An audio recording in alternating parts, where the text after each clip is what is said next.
মেলাঘর স্কুলমাঠ সংলগ্ন ঐতিহ্যবাহী ব্যায়ামাগারটি বছরের পর বছর সংস্কারের অভাবে এখন চরম বিপজ্জনক অবস্থায় দাঁড়িয়ে।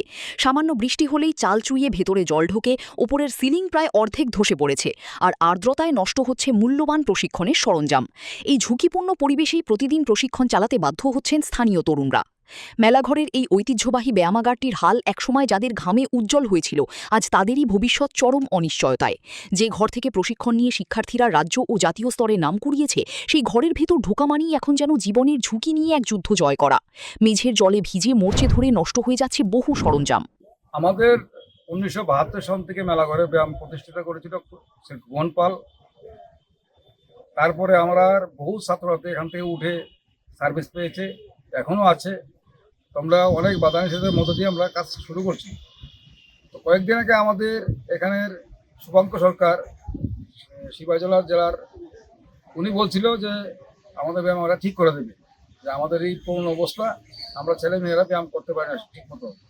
কিন্তু আমরা বিগত 20 বছর বিভিন্ন গেমে পাওয়ার lifting, weight lifting, strength lifting এবং পাঞ্জায় আমরা চ্যাম্পিয়ন। আগামীতে আরও করবো। স্থানীয় ক্রীড়াবিদ ও এলাকার মানুষের একটাই দাবি, দ্রুত যেন এই ব্যায়ামাগারের প্রয়োজনীয় সংস্কার করা হয় এবং নতুন সরঞ্জাম এনে ক্রীড়াপ্রেমী তরুণদের পাশে দাঁড়ায় ক্রীড়া দপ্তর। Bureau report, news now.